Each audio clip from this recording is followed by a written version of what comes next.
Rome সম্রাট কাইসার একজন বাদশাহ, তিনি তার সিংহাসনে বসে আছেন, তার সামনে হাজার হাজার সৈন্য। তিনি লক্ষ্য করে দেখলেন তিনজন মানুষকে, যাদের চেহারা আলাদা। চেহারা দেখেই তিনি বললেন যে আমি খ্রিস্টান, আমার সামনে যতগুলো সৈন্য সবাই খ্রিস্টান, কিন্তু এই যে তিনজন বেসাইজা, কি সাইজা? বেসাইজা, এই তিনটাকে আসলে বেসাইজা না, প্রকৃত মুসলমান যারা বর্তমান বিশ্বের কাছে তারা হয় জঙ্গি না হয় জিএমবি, যে কোনো একটা নামে তাদেরকে ভূষিত করা হচ্ছে। জোরে কোন কথা ঠিক কিনা? হ্যাঁ, প্রকৃত মুসলমান। আপনারা বলেন তো, যে লাদেনকে হত্যা করা হয়েছে সে লাদেন কি ভেজাল মুসলমান না আসল মুসলমান? আজকে হয়তো বুঝবার পারতেছেন না, 100 বছর পরে বুঝবেন লাদেন শুধু মুসলমানই ছিল না, মুসলমানের অভিভাবক ছিল। জোরে কোন সুবহানাল্লাহ। কিন্তু আজকে বুঝবার পারতেছেন না তো। রোম সম্রাট কাইসার বললেন এই তিনজন বেসাইজারা কে, এদের পরিচয় কি? সঙ্গে সঙ্গে তিনজনের ভিতর থেকে যে বয়সে বড় সে আল্লাহর কোরআন তেলাওয়াত করলেন। আমাদের পরিচয় হলো মিল্লাতা আবিকুম ইব্রাহিম হুয়া সাম্মাকুমুল মুসলিমিন। আল্লাহু আকবার। রোম সম্রাট কাইসার বললেন এই তিনজন বেসাইজা কে? তখন তাদের ভিতর থেকে একজন কি বলল, আমাদের জাতির পিতা হযরত ইব্রাহিম আমাদের নাম রেখেছে মুসলমান। আমার সামনে যারা আমরা বসে আছি, আপনারা বলেন তো আমাদের জাতির পিতার নাম কি? যাই বলতে দেরি করবে তার কিন্তু ভেজাল আছে। আমাদের জাতির পিতার নাম কি? আরো জোরে। এটা কি মৌলানা বজলুল রশিদের কথা না আল্লাহর কথা? তো আল্লাহর কথার সাথে আপনারা একমত না দ্বিমত? আল্লাহর কথার সাথে যাই দ্বিমত পোষণ করবে, ওই যতই মুসলমানের দাবি করুক, ও মুসলমান হতে পারবে না, ও মুনাফিক হয়ে যাবে। জোরে কোন কথা ঠিক কিনা? আমরা পাপী হতে পারি কিন্তু আমরা মুনাফিক হব না। কারণ রাসূল বলেছেন, আল্লাহ কোরআনেও বলেছেন, জাহান্নামের উপরে থাকবে কাফেরেরা। জাহান্নামের সবচাইতে উপর কারা থাকবে? কাফের। আর সবচাইতে নিচে থাকবে কারা? মুনাফিকেরা। রাসূল বলেছেন কাফের বেঈমানেরা যে পেশাব পায়খানা করবে, এ তলে থাকা মুনাফিকেরা ওইগুলা খাবে। সাহাবেরা জিজ্ঞেস করলেন, হুজুর এই বদমাইশ মুনাফিক এরা কোন দল থেকে হবে? তা আল্লাহ রাসূল যে কথা বললেন গাও তো শিংরা ওঠে। রাসূল বললেন ইহুদির মধ্যে হবে না, হিন্দু বৌদ্ধ খ্রিস্টানের মধ্যে হবে না, এই মুনাফিকের আবাদ হবে মুসলমানের ভিতরে। এখন আপনারা বলেন আমাদের মধ্যে মুসলমান বেশি না মুনাফিক বেশি? কথা কয় না। মুনাফিক কি জানেন? লিমা তাকুলু মা লা তাফালুন, কথার সাথে কামের মিল নাই। এই কোরআনের মাহফিলে বসে ওয়াজ শুনবে, কিন্তু এশার নামাজের যখন আজান হবে তখন ওরা জামাতে শামিল না হয়ে মাহফিল থেকে অন্য সাইডে চলে যাবে। এরকম লোক আছে না নাই? মাগরিবের সময় নামাজ পড়ে নাই, কিন্তু নামাজ পড়ার পরে এই কোরআনের মাহফিলে এসে বসে গেছে। তার মানে বোঝা গেল এরা ওয়াজের মধ্যে আছে, নামাজের মধ্যে নাই। আল্লাহ রাসূল বলেছেন বাইনাল আবদি ওয়াল কুফরি তারকুস সালাত, বান্দার কাফিরের মধ্যে পৃথক করার জিনিসটার নামই হলো নামাজ।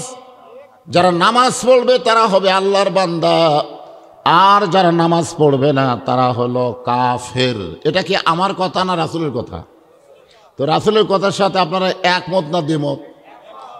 যারা ইচ্ছা করে মাগরিবের নামাজ পড়েনি মনে করেন, সে ব্যাপারেও কিন্তু হাদিস আছে, বুখারী শরীফের হাদিস। কোরআনের পরই যে কিতাব সবচাইতে দামি তার নাম কি? বুখারী।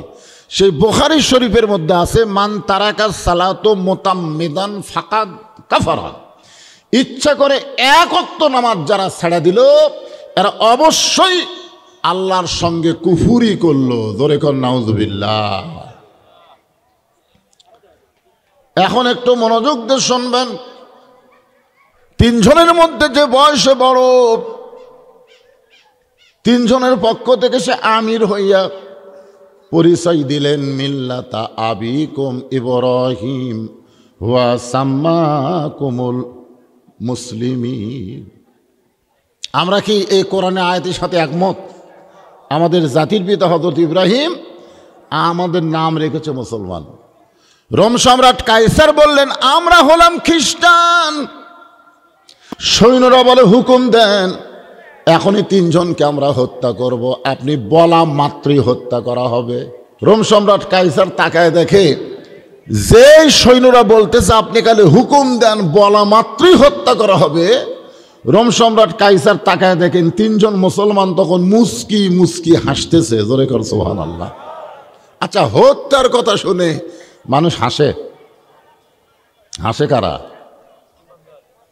কেন হাসে? কারণ তারা জানে, আল্লাহ পাক তাদের জানায় দিয়েছেন ওয়ালা তাকুলু লিমান ইউকতালু ফি সাবিলিল্লাহি আমওয়াতুন বাল আহয়াউ ওয়ালাকিন লা তাশউরুন। আজ থেকে 15-20 দিন আগে ফিলিস্তিনের 2টা বাচ্চাকে ইসরায়েলি ইহুদিরা হত্যা করছে। হত্যা করার পরে ওদের ছবি আবার ইউটিউবে দেখাচ্ছে, ওরা হাসতেছে। জোরে কর সুবহানাল্লাহ। ওদের বুকের মধ্যে গুলি ঢুকছে, ওদের মুখ খালি মুস্কি মুস্কি হাসতেছে। তার মানে আপনি কি বুঝলেন? এই কোরআনের আয়াত দিয়ে আল্লাহ কি বুঝালো? যে আয়াতে কারিমা তেলাওয়াত করলাম এর বাংলা কি? এর বাংলা অর্থ হলো আল্লাহ রাস্তায় তাদেরকে হত্যা করা হয়, তোমরা তাদেরকে মৃত্যু বলো না, আমি আল্লাহই বলতেছি তারা চিরজীবিত। জোরে কোন সুবহানাল্লাহ। এখন সৈন্যরা যেই বলতেছে খালি হুকুম দেন আমরা সাথে সাথেই শেষ করে দেব। মুসলমান মুসকি মুসকি হাসার কারণ হলো এই দুনিয়া থাকবো না রে, এই দুনিয়াতে থাকবো না রে, আমরা দুনিয়া থেকে বিদায় নিয়ে জান্নাতে চলে যাব। এখন বিদায় নিলেই যদি জান্নাত হয় তারা কোনোদিন কানবে? কিন্তু আমরা দুনিয়া ছাড়ার সময় এত কান্দি কেন? কান্দার কারণ হলো মরে গেলে আমাকে কবরে রাখবে, এই যে একটা চিন্তা, হাই রে হাই এমন একটা কবর ভাই, জানলা নাই দরজা নাই, এই অন্ধকার কবরে থাকবো কেমনি ভাই? ও কান্দে। জোরে কোন কথা ঠিক কিনা? কিন্তু প্রকৃত মুসলমান যারা হবে আপনারা সত্যি করে বলেন তো, আপনারা মরে গেলে আপনাদের কি কবরে যাবে? প্রকৃত মুসলমান যারা হবে মৃত্যুবরণের সাথে সাথে তাদের দেহ কবরে যাবে, কিন্তু ভিতরে রুহুর কিন্তু কবর হবে না। এই রুহুটা আল্লাহ ইল্লিন নামক জান্নাতের বাগানে উড়াল দিয়ে দিবে। জোরে কোন সুবহানাল্লাহ। রোম সম্রাট কাইসার বললেন রে সৈন্যরা, আমি তিনজন মুসলমানের মুখের দিকে তাকায় দেখছি, তোমরা তাদেরকে হত্যা করবার চাইলে তাদের মধ্যে কোনো দুঃখ নাই, কোনো কষ্ট নাই, বরং তারা মুস্কি মুস্কি হাসতেছে। এই জন্য সহজে তাদেরকে হত্যা করা হবে না, সহজে তাদেরকে হত্যা করা হবে না। সৈন্যগুলো বলতেছে তাহলে জাহাপনা কি করবেন? বলে আমি জীবনে বহু যুদ্ধ করলাম, প্রত্যেকটা যুদ্ধেই আমি বিজয় লাভ করছি। রোম সম্রাট কাইসার বলতেছে আজকে আমি একটা যুদ্ধ ঘোষণা করলাম। সমস্ত সৈন্য আশ্চর্য হয়ে বলে মাত্র 3 জন মুসলমান, এই 3 জন মুসলমানের জন্য আপনি কি যুদ্ধ ঘোষণা করলেন? বলে আজকের যুদ্ধের নাম হলো ঈমান হরণের যুদ্ধ। কি হরণ? বর্তমানে বাংলাদেশে যে যুদ্ধ চলতেছে এই যুদ্ধ কি হরণের? আপনি প্রাইমারি বলেন, হাই স্কুল বলেন, কলেজ বলেন, শিক্ষার নামে যে কুশিক্ষা দেওয়া হচ্ছে, আমাদের যুবকগুলো অতি সত্তর তারা মুসলমান নাম থাকলেও মুসলমান থাকবে না, তারা নাস্তিক হয়ে যাবে। ধরে কোন কথা ঠিক কিনা? কথা কন না কেন? আজকে ট্রান্সজেন্ডার, হাই রে আশ্চর্য হয়ে যায়। যে দেশের শতকরা 95% মুসলমান, সেই দেশের শরীফ শরীফে হবার চায়। যেই দেশের শতকরা 95% মুসলমান, সেই দেশের প্রাইমারি একদম বাগদম ঘোড়ারম সাজে, ঢাক ঢোলক ঝাঁদর বাজে, বাঁচতে বাঁচতে চললো ঢুলি, ঢুলি গেল কমলা ফুলি। ছোট একটা মাসুম বাচ্চাকে মিথ্যা শিক্ষা দেওয়া হয়। জোরে কথা কন না কেন? কি হবে? এর বড় যখন হাই স্কুলে যাবে, ইসলাম ধর্মে বইয়ের 1 পৃষ্ঠা আছে কাবার ছবি, আর এক পৃষ্ঠাতে আছে মূর্তির ছবি। কি আমাদের এই বাচ্চাগুলোর হাতে এমন কিতাব তুলে দেওয়া হচ্ছে, বই তুলে দেওয়া হচ্ছে, এরা পড়বি আর মিথ্যাবাদী হবে। আয়রা টিয়ে নায়ে ভরা দিয়ে না লেগেল বল মাসে, তাই না দেখা ভোদর নাচে। আর এই যে যুবকের হাতে একটা করে 4G 5G মোবাইল, মানে কি? হ্যাঁ যুবক, স্বয়ং জিবরাইল ফেরেশতাও যদি ওয়াজ করে, বর্তমানে যদি জিবরাইল এসে ওয়াজ করে, তাও যুবকদের ভালো করার কোনো চান্স নাই। মানে এমন একটা যন্ত্র এদের হাতে গেছে, এরা জানলা দরজা বন্ধ করে, খেয়াল করে বাপ মা ঘুমাইছে নাকি, বাপ মা ঘুমাইছে, জানলা দরজা বন্ধ করে কম্বলের মধ্যে চালু করে দিছে। আপনার বলেন তো, এই যুবকদের যদি ইমাম থাকতো তাহলে যুবকরা বলতো, বাপ মা যতই ঘুমাক, জানলা দরজা যতই বন্ধ করি, আমি যে আল্লাহকে বিশ্বাস করি সে আল্লাহ কোনোদিন ঘুমায় না। ধরে কোন কথা ঠিক কিনা? কথা কন, আল্লাহ ঘুমায় নাকি? তাহলে তুমি কম্বলের মধ্যে কি করতেছ? এই সবকে দেখতেছে। আর একটা বিশ্বাস যদি থাকতো, ইমান যদি থাকতো, তাসদিক বিল জানান যে আমার দুই কান্দর দুটো ফেরেশতা আছে। জোরে কোন আছে না নাই? কথা কোন আছে না নাই? তা আমি গোপনে যা করতেছি কে লিখতেছে? ফেরেশতা। কি জন্য আল্লাহ রাখছে দুই কান্দত? আপনারা জানেন না? কোরআনে নাই? কি আছে? কিরামান কাতিবিনা ইয়ালামুনা মা তাফআলুন।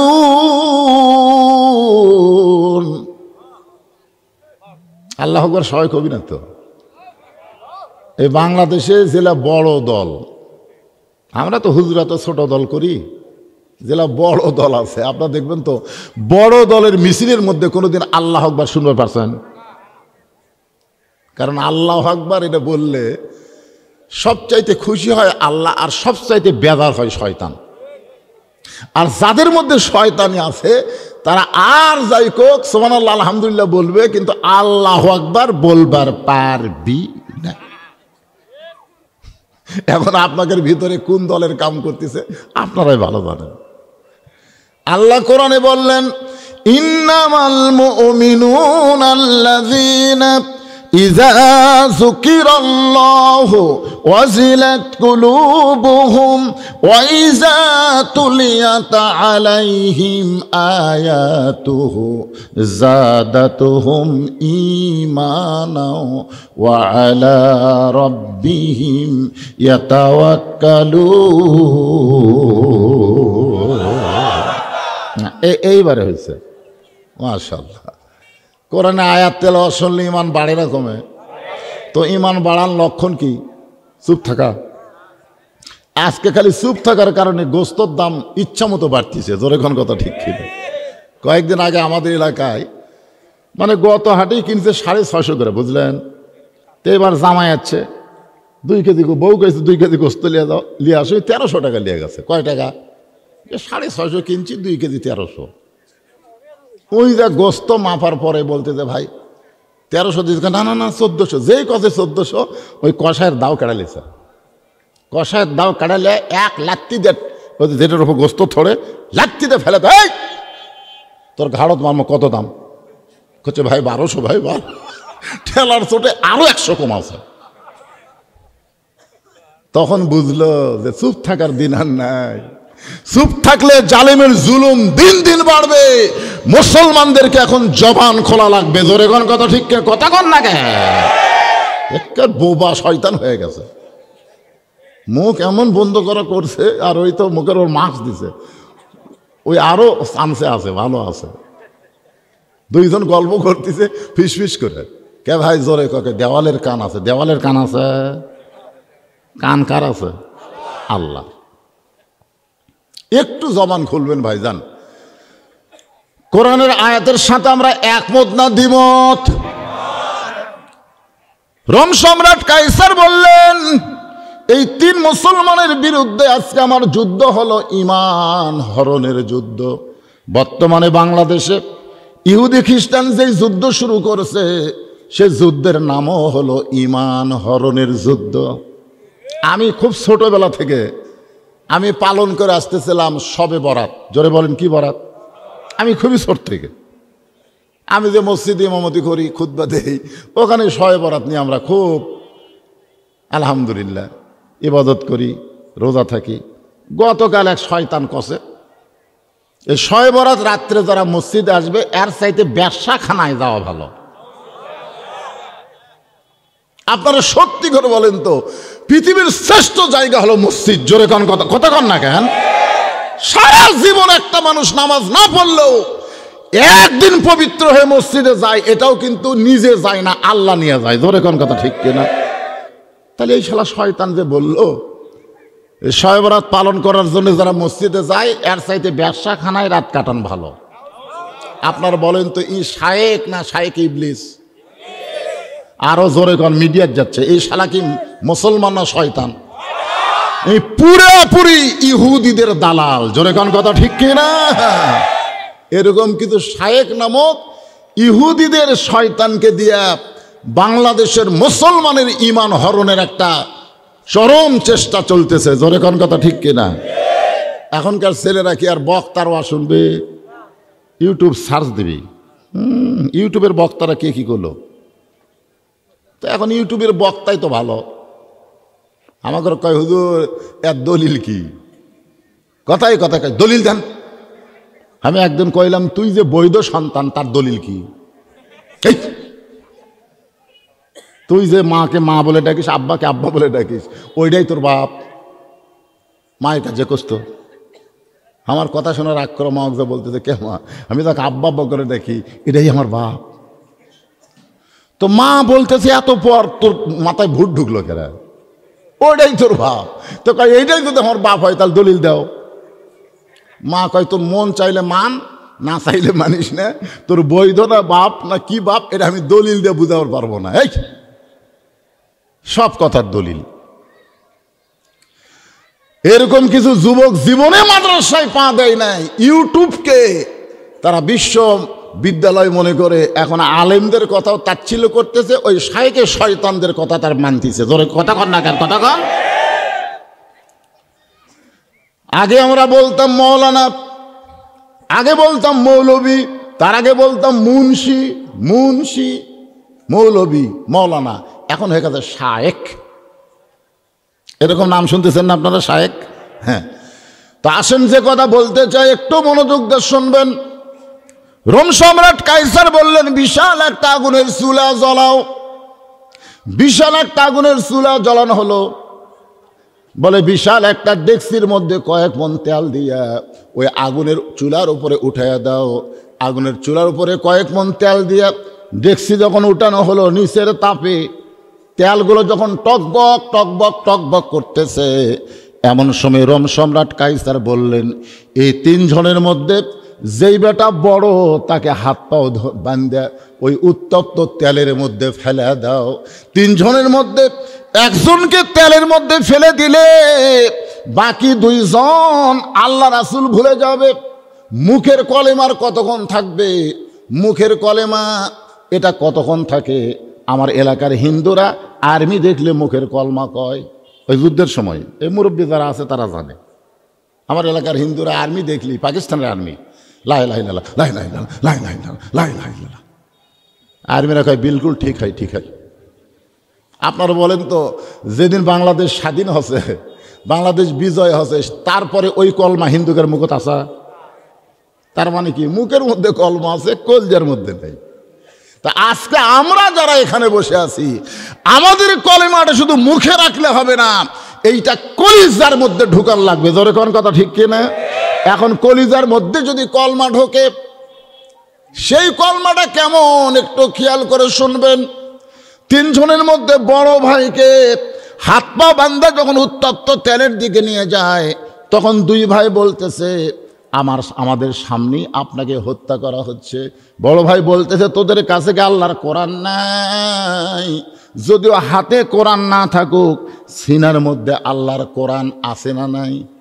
এ মাদ্রাসায় যারা লেখাপড়া করে, ইন্না নাহনু নাযালনা যিকরা ওয়া ইন্না লাহু লাহাফিজুন, এই আয়াতের তাফসীর পড়তে আমি গিয়ে দেখি যে আল্লাহ কোরআন নিজের হাতে হেফাজত করার অর্থ হলো এইরকম কোরআনের হাফিজের মাধ্যমে আল্লাহ কিয়ামত পর্যন্ত কোরআন হেফাজত করবে। ধরে কোন সুবহানাল্লাহ।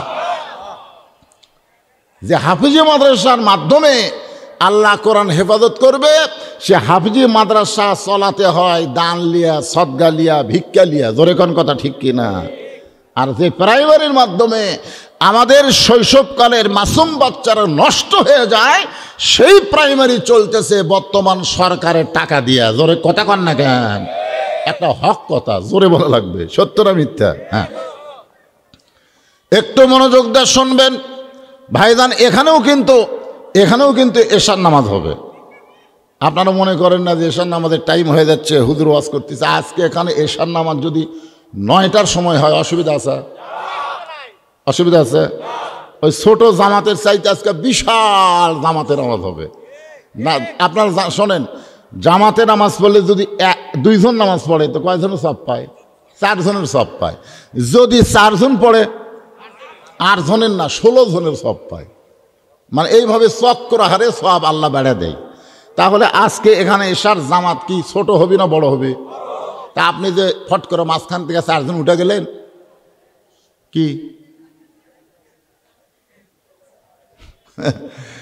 যারা নামাজ পড়ে ওরা নামাজ পড়বেই, কিন্তু সওয়াব যেখানে বেশি সেটা খেয়াল করবে। জোরে কোন কথা ঠিক কি না? আমি বলতেছি রাত 9টার সময় যদি আজকে এশার নামাজ হয়, নামাজ কি বাতিল হবে? আল্লাহ রাসূল একটু দেরিতে এশার নামাজ পড়া পছন্দ করতেন, কিন্তু রাসূল বলেছেন আমার সাহাবীদের কষ্ট হবে, এই কারণে আমি দেরিতে পড়ি না, কিন্তু দেরিতে পড়াটাই আল্লাহ রাসূলের পছন্দ। অসুবিধা আছে আপনাদের? আর কেউ আনসান করবেন না, আপনি সময় বান্ধা দিলাম, একেবারে টাইম মতো এশার নামাজ হবে ইনশাআল্লাহ। হ্যাঁ, যারা আশেপাশে আছেন চলে আসেন, এখানে বিশাল জামাত এশার নামাজ হবে। যে কথা বলতেছিলাম একটু খেয়াল করেন। 2 ভাইকে দান করায় রেখে বড় ভাইকে হাত পাও বান্ধে উত্তপ্ত তেলের দিকে যখন নিয়ে যায়, এখানে নিজের চোখের সামনে হত্যা করা হচ্ছে, নিজের চোখের সামনে হত্যা করা হচ্ছে। বড় ভাই বলতেছে 2 চোখ দিয়ে যদি তোরা দেখিস তাহলে আমার পোড়া দেখবি, আমার মরা দেখবি, কিন্তু 2 চোখ বন্ধ করে যদি দেখিস তাহলে আসল জিনিস দেখতে পাবি। ধরে কারণ সুবহানাল্লাহ। এখানে কিন্তু একটা শিক্ষণীয় বিষয় আছে। আমরা ছোটবেলা পড়ছি 1 চন্দ্র, 2 পক্ষ, 3 নিত্র। নিত্র মানে চোখ। তাহলে চোখ কয়টা? কেন কথা কয় না রে বারে? এই মুরব্বী, আপনি কয় চোখ পড়ছেন? বুঝার হয়নি, আপনি পড়েনি? নিত্র, নিত্র মানে চোখ। আচ্ছা, এখনকার ছেলেদেরকেই পড়াচ্ছে? আমরা ছোটবেলায় পড়ছি ভাই, পড়ার দাম আছে রে। 1 চন্দ্র, 2 পক্ষ, 3 নিত্র, চোখ হলো 3টে। আজকে 2 চোখ হওয়ার কারণে মানুষ খালি বাড়ি বানাচ্ছে, 3 তলা, 4 তলা, 5 তলা, 7 তলা, খালি বাড়ি বানায় আর ঘাড় কাত করে দেখে।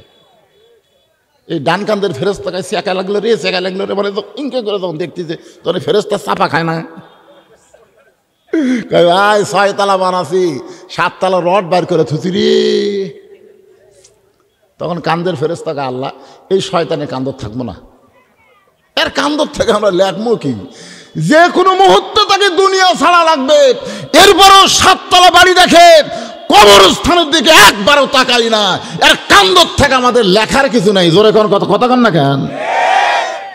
যদি 3 চোখ থাকতো ওই বাড়ি দেখতো। আমার এক বন্ধু ঢাকা জলেশ্বরী তালা এরকম একটা বাড়ি বানাচ্ছে। এক মাঝে মধ্যেই বলে, হুজুর সারা জীবন তো ওয়াজ করে খেলেন, আমার বাসায় একদিন আসে একটু দোয়া করে যান। তা আমি দোয়া করার নিয়তে ওর বাসার গেটত গেলাম। এই বিশাল গেট, একটা জাপানি প্যাটাঙ্গে গেট বানাচ্ছে। তোর গেটের কাছে তাকায় বলতেছি, ভাই এই বাড়ি কার? হ্যাঁ কয়, হুজুর আপনি আসলে বক্তারা মূর্খ। তাই বললাম, মূর্খ কেমনে হলাম? তো এই কোটি কোটি টাকা খরচ করে বানাচ্ছি, তারপরও বাড়ি। আমি বললাম, ভাই কি বলা লাগবে? কয় বাসা বলেন হুজুর, এটা বাড়ি, এইটার নাম হলো বাসা। আমি তখন চিন্তা করলাম, তাহলে গ্রামত যেগুলো আমরা থাকি এগুলো হচ্ছে বাড়ি, আর শহরে যেটা থাকি এর নাম হলো বাসা। আমি বাড়ি কষি দেখে আমার মূর্খ কষা। তখন আর বন্দুক বললাম, ভাই একটা গান গাবো, দেখো তো তুমি গানটা বুঝবার পারো কিনা। তোমার গানের মধ্যে আবার কি আছে? আমি শোনো তো আগে 2 লাইন। এপারে তোর বসত বাড়ি, ওই পারে তোর বাসা। এপারে তোর বসত বাড়ি, ওই পারে তোর বাসা। ভবদরিয়ায় পাড়ি দিতে, ভবদরিয়ায় পাড়ি দিতে কেমনে করলি আশা। এপারে তোর বসত বাড়ি, ওই পারে তোর বাসা। আমাকে বলতেছে ভাই কি বুঝালেন? আমি কি বুঝালাম মানে, দুনিয়াতে যত বড়ই বাড়ি করো সেইটা কোনোদিন বাসা হতে পারে না। যেইটা ছাইড়া যাওয়া লাগবে সেইটা কোনোদিন বাসা না। বাসা হলো আসল ঠিকানা। ওই পারে মুসলমানের জন্য আল্লাহ জান্নাত বানায়া রাখছে। এইটার নাম হলো বসত বাড়ি। জোরে কোন কি বাড়ি? আমি বুঝবার পারতেছি না। আমি বললাম বুঝবার যদি না পারো তাহলে দুই চোখ বন্ধ করো। আমি আমার দোস্তরে কইলাম দুই চোখ বন্ধ কর। বলে ভাইজান দুই চোখ বন্ধ করে লাভ কেন? করিস না কেন? যে দুই চোখ বন্ধ করছে সঙ্গে সঙ্গে আমি একটা গান ওর কানে কানে বললাম, এপারে তোর বসত বাড়ি, ওই পারে তোর ঘর। 2 দিন পরে যাইতে হবে অন্ধকার কবর। এপারে তোর বাড়ি, ওই পারে তোর ঘর। 2 দিন পরে যাইতে হবে অন্ধকার কবর। চলতে পথে 2 দিন থামিলাম, যাবার কালে একজন আরো দেখা না পাইলাম। ও আমার সাদের মালা যাই রে ছিড়ে, রইব না আর বেশি দিন তোদের মাজারে। দেখি আমার দোস্তের 2 চোখ দিয়ে দরদর করে পানি আসতেছে। আমি বললাম ভাই চোখ বন্ধ করে কি দেখলি? বলে চোখ বন্ধ করে দেখলাম ভাই এ বাড়ি ঘর কিছু নাই, একটা অন্ধকার কবর সামনে খাড়া হয়ে আছে। সুবহানাল্লাহ কর না কেন? রোম সম্রাট কাইসারের সামনে ওই মুসলমান বড় ভাই বলতেছে, 2 চোখ দিয়ে যদি তাকায় দেখিস তাহলে আমার কষ্ট তোরা দেখতে পাবি। আমি উত্তপ্ত তেলের মধ্যে পুড়ে যাব, সারকার হয়ে যাব। এই জন্য 2 চোখ বন্ধ কর। 2 চোখ বন্ধ করলে আল্লাহ 3য় একটা চোখ খুলে দিবে। আল্লাহ রাসূল বলেছেন, ইত্তাকু ফিরাসাতাল মুমিনিনা ফাইন্নাহু ইয়ানজুরু বিনূরিল্লাহ। সুবহানাল্লাহ। মুমিনদের দৃষ্টি, এই যে রাসূল বলতেছেন মুমিনদের দৃষ্টি নজরকে তোমরা ভয় করো, কারণ যারা প্রকৃত মুমিন হবে তারা শুধু 2 চোখ দিয়ে দেখবে না, তারা যা দেখবে আল্লাহর নূরের সাহায্যে দেখবে। জোরে কোন সুবহানাল্লাহ। তো আল্লাহর নূর দিয়া যদি আমরা দেখতে চাই, সেই নূরের নাম কি? আরো জোরে কোন নাম কি? হ্যাঁ, এই জন্য একটা স্লোগান আছে, আল কোরআনের আলো ঘরে ঘরে না, অ্যাঙ্গেলে একটা ডোজ দেওয়া লাগবে। অ্যাঙ্গেলে ডাইরেক্ট বলবার গেলে সংসদ বলা লাগবে, দরকার নেই। আমরা ঘরে ঘরেও বলবো না, সংসদও বলবো না, আমরা অ্যাঙ্গেলে ডোজ মারবো, যেটা কেউ ধরবার পারবি না। সেটা হচ্ছে আল কোরআনের আলো সব জায়গায় জ্বালো। রাজি আছেন? সব জায়গার দরকার আছে না? নাই জোরে কোন আছে না? আল কোরআনের আলো, কোরআন হাদিস যেখানে, দুনিয়ার মুসলমান লিল্লাহে তাকবীর। সব জায়গায় যে কোরআনের দরকার, সব জায়গায়। আজকে আমরা মনে করি আমার ঘরের মধ্যে কোরআন চলুক, মাদ্রাসার মধ্যে কোরআন চলুক, মসজিদের মধ্যে ইমাম কোরআন পড়ুক। কি হচ্ছে? কি হচ্ছে? আজকে 564টা মসজিদ বর্তমান প্রধানমন্ত্রী বানিয়ে দিছে। অনেক নেতারাই বলে, হুজুর আপনারা খালি আমাকে দোষ দেখেন, আমাকে গুণ বুঝেন না। 564টা মসজিদ বানিয়ে দিছে, প্রত্যেকটা মসজিদ খালি দেখার মতন। যেরকম কার মতন? আমার এলাকার কিছু ছেলেরা মাইক্রো ভাড়া করে 201 গম্বুজ মসজিদ দেখতে গেছে। 201 গম্বুজ একটা মসজিদ আছে, ওটা টাঙ্গাইলে, গোপালপুর। আমাকে দেখে এসে বলতে, হুজুর সেই রকম। আমরা ছাদের উপর চলে গুনলাম, হুজুর 201টা গম্বুজ, সেই রকম মসজিদ হুজুর। এত সুন্দর মসজিদ আমরা জীবনেও দেখিনি। আমি বললাম ভাইটা কোন সময় দেখলো? করছে 3টার সময়, তো 3টার আগে যে জোহরের নামাজ আছে সেটার খবর কি? হুজুর আমরা তো মসজিদ দেখবার গেছি, আমরা তো নামাজ পড়বার যাই। তো বর্তমান প্রধানমন্ত্রী কি মসজিদ দেখার জন্য বানাছে না নামাজের জন্যে? দেখার জন্যে। তাছাড়া নেতারা কেন বলে কি সুন্দর দেখতে, আহারে যদি নামাজের জন্য প্রধানমন্ত্রী মসজিদ বানাতো তাহলে আজান দেওয়ার পরে যে সমস্ত যুবকেরা মসজিদের আশেপাশে ঘোরাঘুরি করবে সরকারে আইন করা লাগতো, তাদেরকে ধরে একটা অন্ধকার ঘরের মধ্যে নিয়ে যায়, কাপড় খোলা পাছার ওপর 10টা বাড়ি, জোরে কোন কয়টা বাড়ি? যখন মসজিদে মুয়াজ্জিন আজান দিচ্ছে, আজান শোনার পরে যেই যুবকেরা নামাজ বাদ দিয়ে বেড়ায় ঘুরতেছে, পুলিশ তারকে ধরতেছে আর একটা অন্ধকার ঘরের মধ্যে নিয়ে যায়, কাপড় খোলা পাছার পর 10টা করে বাড়ি বসাচ্ছে। আপনারা বলেন তো মুসল্লি আটটি? তার মানে কি? মসজিদ 500 না, আমি বলেছি 5 লক্ষ মসজিদ যদি সরকার বানায় দেয় 1 পয়সাও লাভ হবে না যদি নামাজ কায়েমের বিল পাস না করে। জোরে কোন কথা ঠিক কিনা? আজকে সবচাইতে বড় জালেম কে কোন তো? সবচাইতে বড় জালেম হলো ওই ব্যক্তি যে আজান দেওয়ার পরে মসজিদে যায় না, মুসলমান দাবি করে কিন্তু আজান দেওয়ার পরে মসজিদে যায় না। ওর চাইতে জালেম কোনো ব্যক্তি পৃথিবীতে নাই। আপনার বলেন তো সেই জালেমদেরকে পুলিশ না ধরে আমাদের মতন আলেমদেরকে ধরতেছে কে? কথা কয় না। পুলিশের উচিত হলো জালেমদেরকে ধরা। ধরে কোন কথা ঠিক কিনা? তো জালেমদের না ধরে আমাদের মতন আলেমক বন্দি করতেছে, তার মানে কি? মামুনুল হক বহুলিয়া ধরা পড়ছে, তাক বন্দি করে থছে, আর সাকিব খান বিয়া ছাড়াই খালি বাচ্চার জন্ম দিচ্ছে, এই লুচ্চাক ধরতেছে না। কথা কন না কেন? এই লুচ্চাক ধরা না কেন? সেনকা হিরো আলম এক মেয়ে মানুষ নিয়ে বই মেলার টাকা ধাবার খাচ্ছে। একজন সাংবাদিক জিজ্ঞাসা করতেছে, কে রে হিরো আলম ভাই, আপনি সাথে মেয়াটা ঘরে রেখে তুই চিল্লাস করে দেখছেন? হিরো আলমের সোফা দেখছেন? আমি দেখলাম 2টা পুলিশও তার সামনে খাড়ায় আছে। কেরে হিরো আলম একটা তাগড়া মেয়ে একলা ঘরে, ওই মেয়ে ওর কে হয় এইটা জানবার চালে কুত্তার বন্ধুর খেউ করে ওঠে, সাথে সাথে পুলিশের মুখত বাড়ি মারা দরকার। কথা কন না কেন? 90% মুসলমানের দেশে তুমি কেমন মুসলমান? তুমি কাকলে ঘোরো।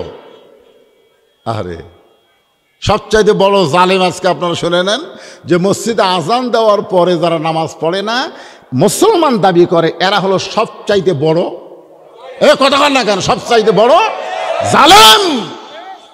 আল্লাহর আজানকে তারা কটাক্ষ করেছে। আল্লাহ বলতেছেন হাইয়া আলাস সালাহ, আল্লাহ বলতেছেন হাইয়া আলাল ফালাহ।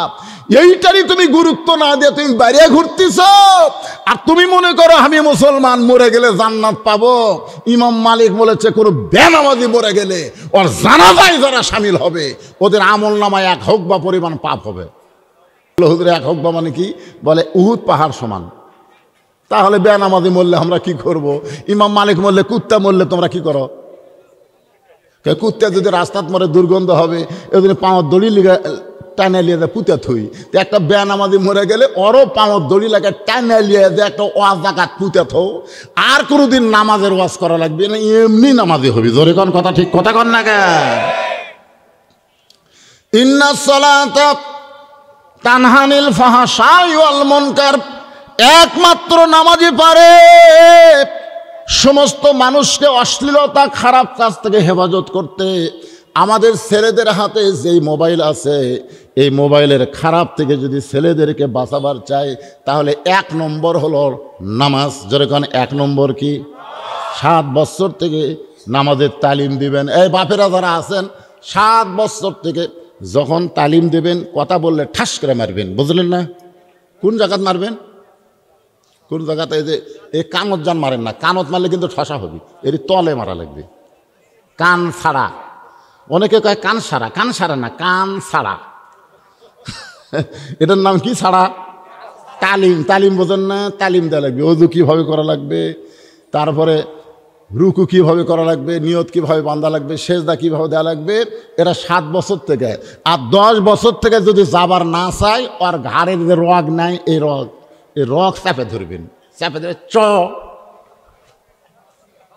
যদি 10 বছর থেকে আপনার সন্তানকে আপনি নামাজ ধরাবার পারেন, ওর হাতে যতই মোবাইল থাক, ওই অশ্লীল ভিডিও দেখবার গেলেই আর ইমান বলবে কেউ না দেখলেও আল্লাহ দেখতেছে। জোরে কোন কথা ঠিক কিনা? এই জন্য আল্লাহ কোরআনে বলেছেন, ইন্না সালাতা তানহানিল ফাহশাই ওয়াল মুনকার, একমাত্র নামাজই পারে মানুষকে যাবতীয় খারাপি থেকে বাঁচাই দিতে। আমাদের বাংলাদেশে মুসলমানের সংখ্যা বেশি, মসজিদের সংখ্যা বেশি, কিন্তু নামাজির সংখ্যা আছে। জুমার দিনে দোতলা করতেছে, মসজিদ দোতলা করতেছে, টাকা আদায় করতেছে, ভাই দোতলা করব মসজিদ। জিজ্ঞাসা করা হলো দোতলা কেন? কয় এত মুসল্লি হুজুর, আটে না। এতই মুসল্লি শুরু হয়েছে, আটে না হুজুর, সেই জন্য দোতলা। তো ফজরের খবর কি? কয় ফজর এক কাতারে হয় না। জোহরের খবর কি? কয় হাট বাজারে গেছে। আসরের খবর কি? কয় খেলাধুলা করতেছে। মাগরিবের খবর কি? কয় ওই ফজরের মতোই ফেরত যাচ্ছে। এসার খবর কি? কয় ফজরও যায়, এসাও তাই। তো মসজিদের মধ্যে কয় কাতার? কয় 9 কাতার।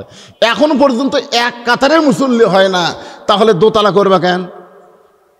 তখন বলতেছে ওই যে জুম্মার দিনে সবার শেষে এসে আগে যায়, ওই শালাকের জন্য দোতলা করা লাগতেছে। জুমার দিনে সবার শেষে এসে আগে যায়, এদেরকে যদি আল্লাহ জান্নাত দেয়, দিতে পারে কি পারে না? রহমানুর রহিম আল্লাহ বলতেছেন, 5 ওয়াক্ত নামাজ বাদ দেখালে জুম্মা যারা পড়ছো, সবার শেষে এসে আগে গেছো, ওদেরকে আমি আল্লাহ দয়া করে জান্নাত দিয়া দিলাম। আল্লাহর দয়ার কোনো সীমা আছে? আপনারা বলেন তো, জুম্মা পার্টিকে যদি আল্লাহ জান্নাত দেয়, তাহলে 5 ওয়াক্ত পার্টিরা কি মনে করবি? কি এক বিপদ রে!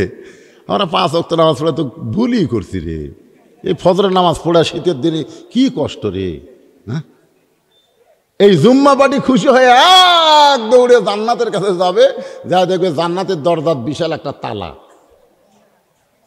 জুম্মা পার্টি বলবে আল্লাহ জান্নাত দিলেন, কিন্তু জান্নাতের দরজার তালা কেন? আল্লাহ বলে তালা খোলার চাবি তোদের কাছে আছে, খুঁজা দেখ। এবার জুম্মা পার্টি খুঁজা দেখবে একটা চাবি আছে, ওই চাবি নিয়ে তালার মধ্যে ঢুকবে ঠিকই, কিন্তু ঘুরবি না। ঢুকছে ঠিকই, ঘোরে না। বলে আল্লাহ চাবি ঢুকলো কিন্তু ঘোরে না। আল্লাহ বলে তালার মধ্যে 5টা দাগ আছে, তোদের চাবির মধ্যেও 5টা দাগ থাকা লাগবে। আগে চাবি বার করে দেখ তো দাগ আছে কিনা। বলে আল্লাহ আমাদের চাবি তেলা। আল্লাহ বলে দাগের সঙ্গে দাগ যদি না মিলে তাহলে তালা খুলবে না। বান্দা বলবে আল্লাহ কিসের দাগ? আল্লাহ বলবেন 5 ওয়াক্ত নামাজের দাগ। 5 ওয়াক্ত নামাজের দাগের চাবি যদি না থাকে তাহলে জান্নাত দেখে ফেরত আয়। জুম্মা পার্টিরা জান্নাত দেখতে পাবি, কিন্তু ঢুকতে পারবি না। এখন কারা কারা জুম্মা মারতেছেন? না, হাত তুলবার ক্ষমতা। আয় হায়, তাও মোশান কি সবার শেষে যায়, আগে বের হয়।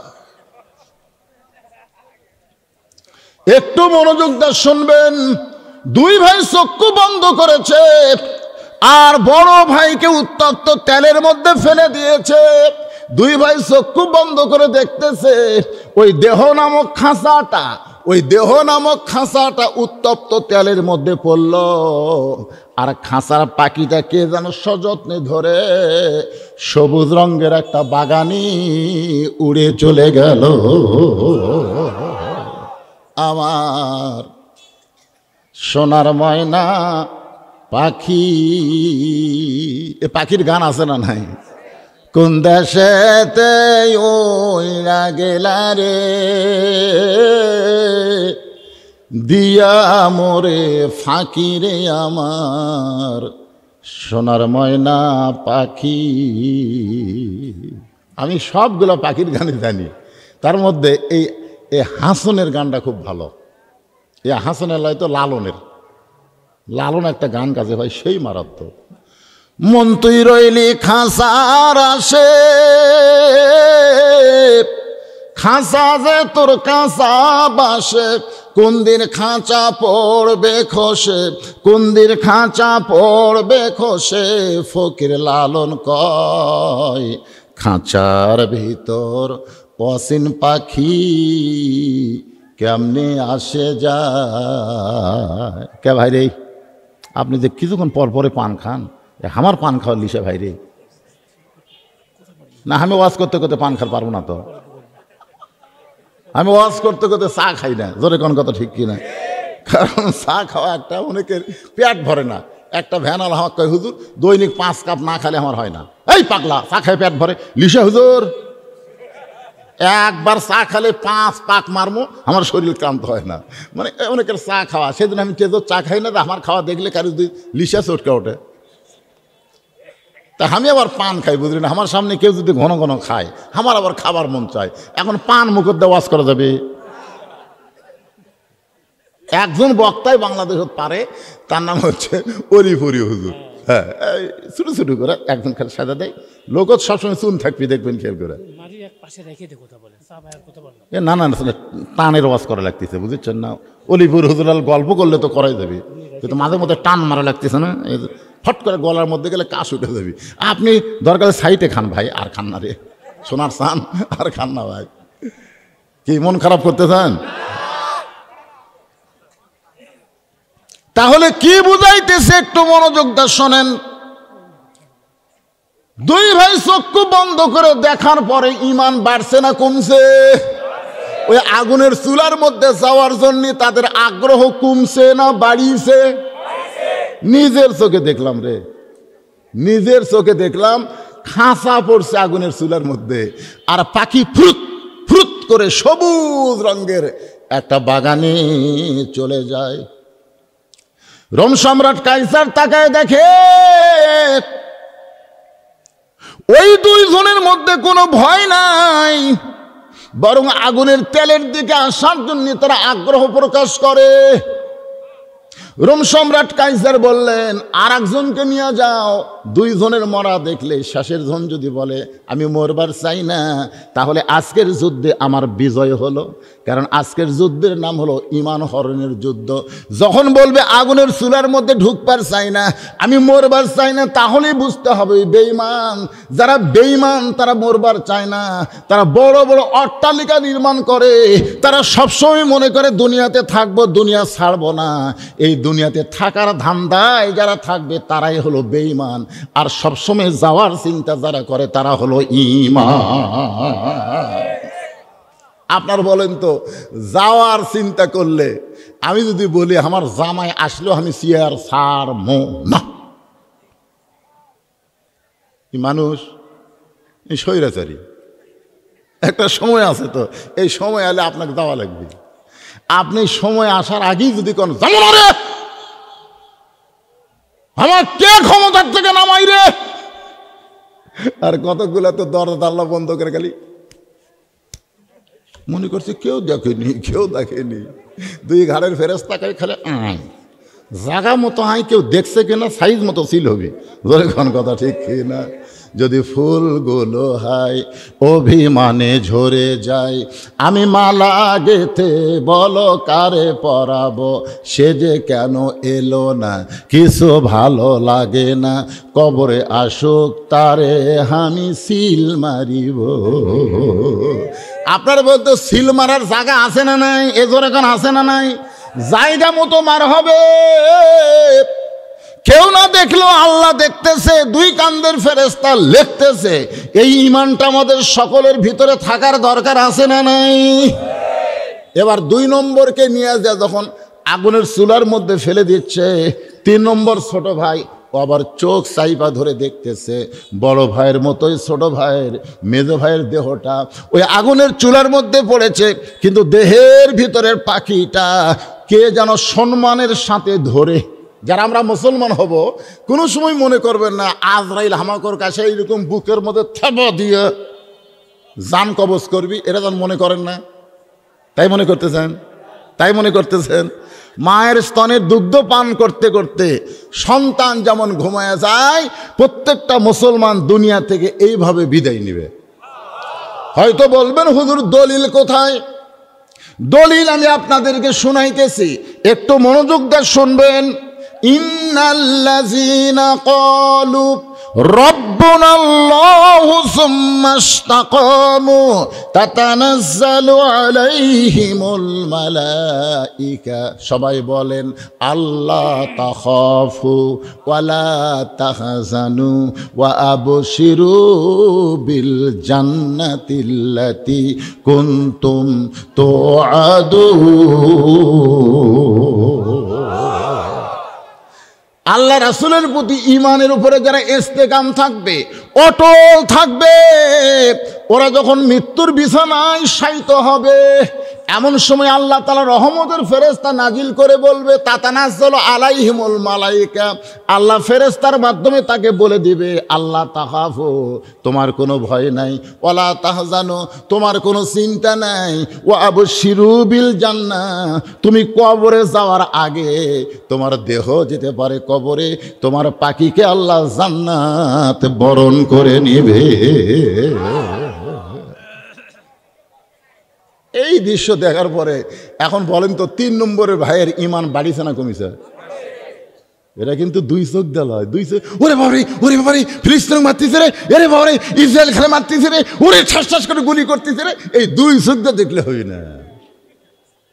অন্তরে চক্ষু দিয়ে তাকায় দেখেন, একটা ফিলিস্তিন মরে নাই, প্রত্যেকটা ফিলিস্তিন শহীদ হয়ে জান্নাতে চলে গেছে। ধরে কোন কথা কম না কেন? একটাও মরিছে, একটাও মরেনি।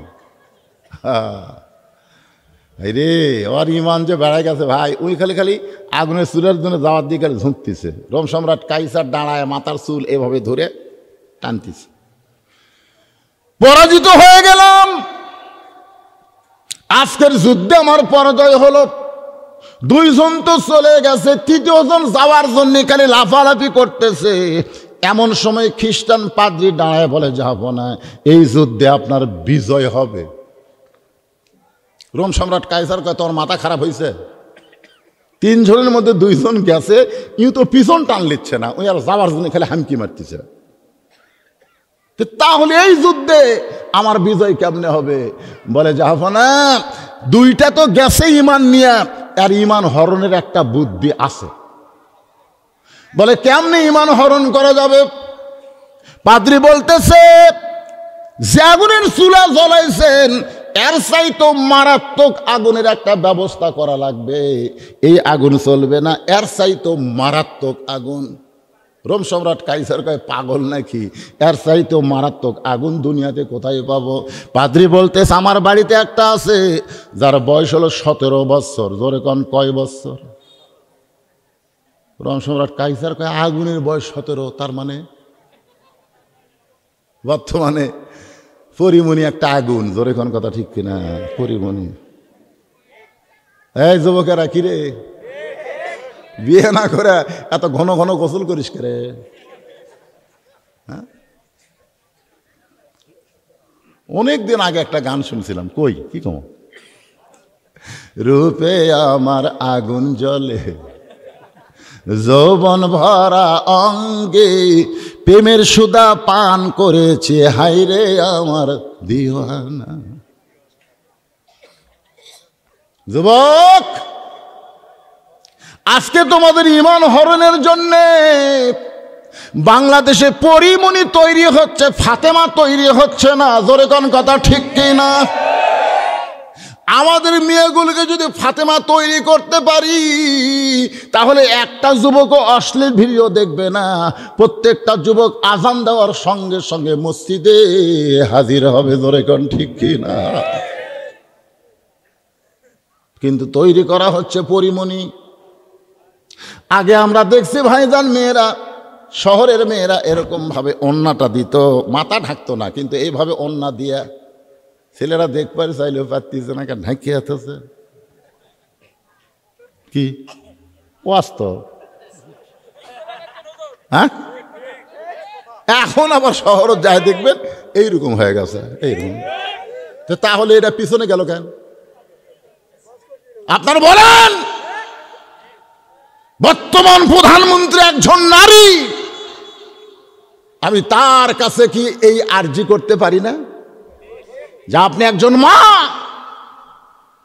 আজকে আমাদের যুবকদেরকে যদি ভালো করতে চাই তাহলে আল্লাহর আইন হলো ওয়াকরনা ফি বুয়ুতিকুন্না ওয়ালা তাবাররুজনা তাবাররুজাল জাহিলিয়াতিল উলা।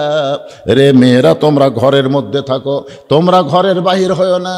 কোনো প্রয়োজনে যদি ঘরের বাহির হও তাহলে হেজাব নিয়ে, পর্দা নিয়ে বের হওয়া লাগবে। এই হুকুম কার?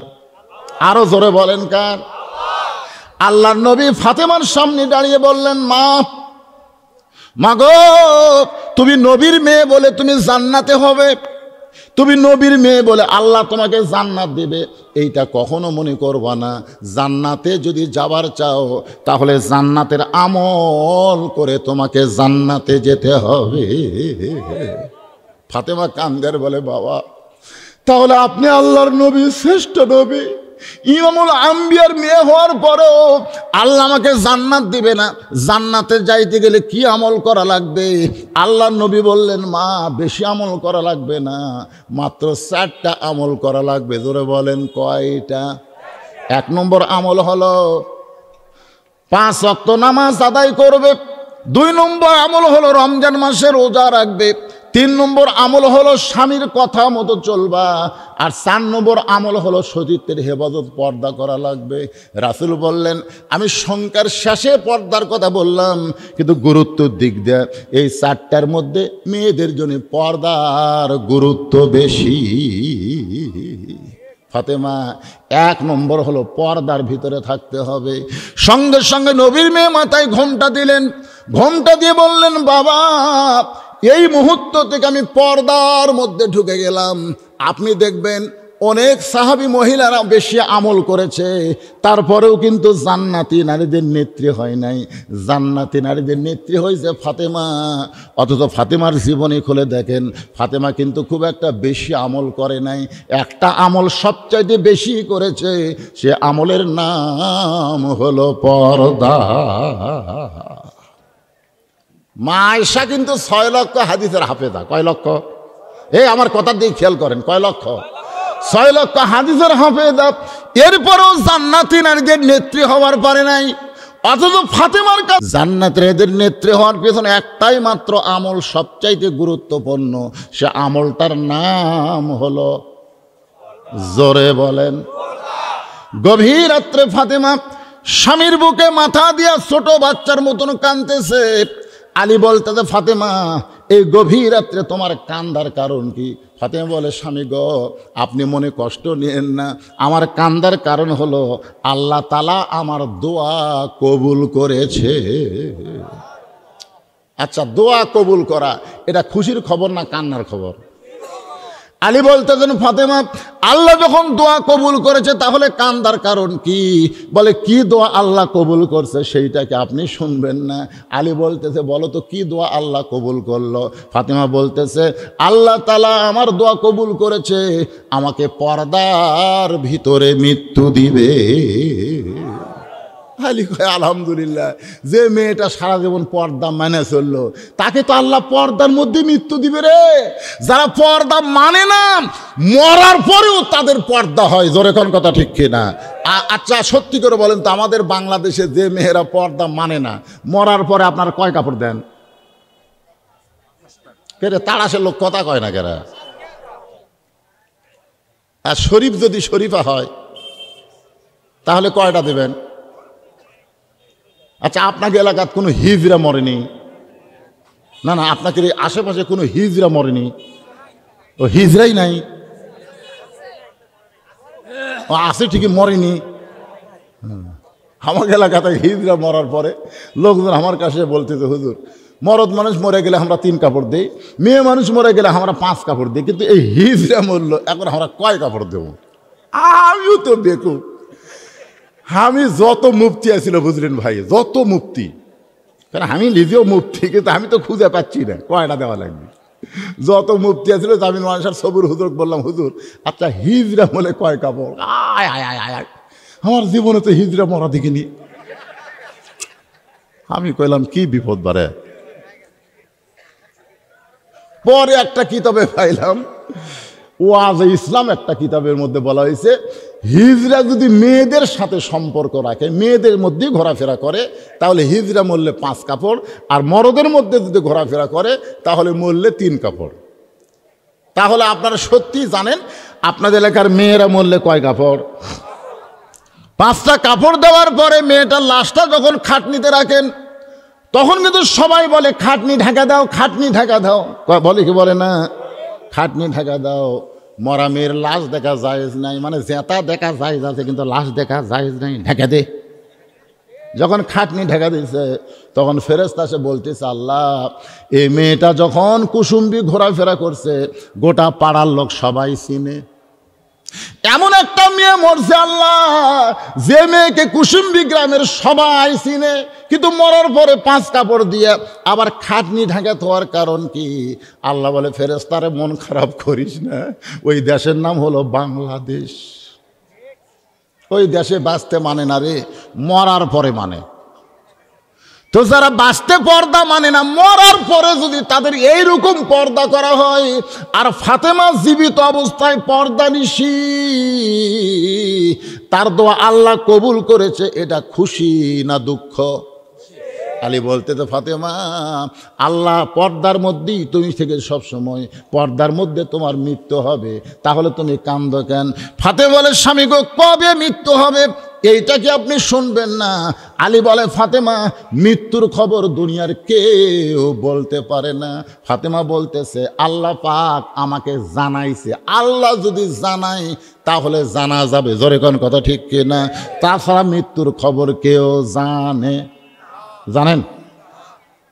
মৃত্যুর খবর আমরা কেউ বলতে পারবো না, কিন্তু ফাতেমা বলতেছে আল্লাহ পাক আমাকে জানাইছে আজকে গভীর রাত্রে ফাতেমার মৃত্যু হবে।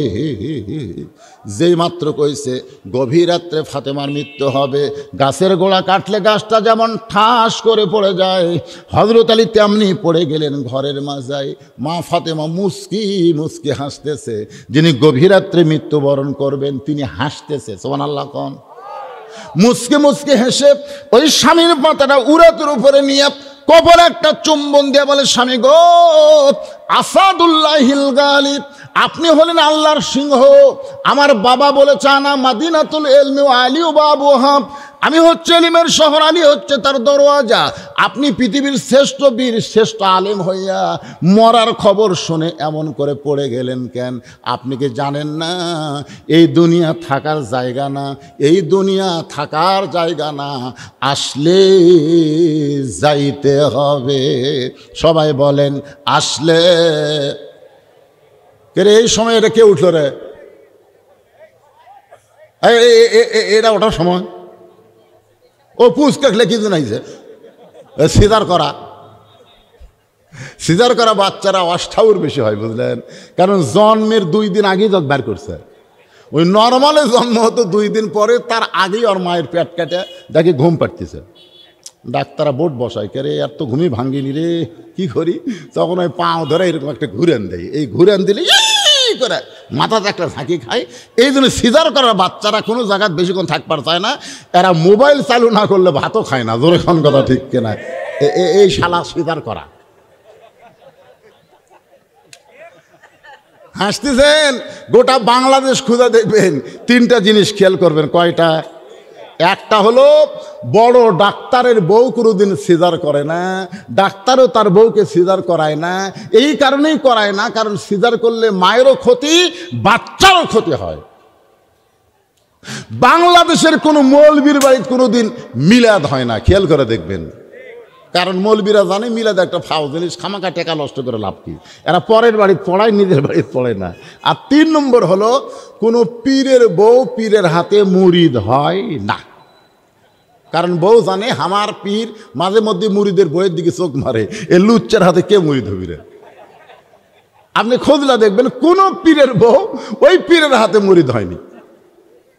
কিন্তু একজন পীরের হাতে মুরিদ হয়েছে, সেই পীরের নাম হলো মুহাম্মদ রাসূলুল্লাহ, আর মুরিদের নাম হলো খাতিজাতুল কুবরা।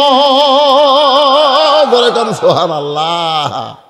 সর্বপ্রথম স্বামীকে নবী বলে যিনি স্বীকার করেছেন তার নাম কি? ওই সময় আল্লাহ একটা আয়াত নাযিল করলেন। আয়াতটা হলো লাকাদ কানা লাকুম ফি রাসূলিল্লাহি উসওয়াতুন হাসানাহ।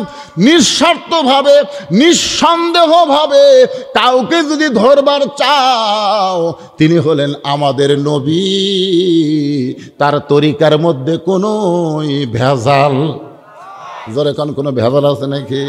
আল্লাহর বান্দারা একটু মনোযোগ দিয়ে শুনবেন, কথার প্রসঙ্গে কথা অনেক বাইরা যায়, এই জন্যই বলতেছি একটু মনোযোগ দেন। হযরত আলী ফাতেমার সান্ত্বনা দিয়ে বলে, স্বামী গো, আমি দুনিয়া থেকে বিদায় নেওয়ার পরে আমার 3টা চাওয়া আপনাকে পুরা করা লাগবে।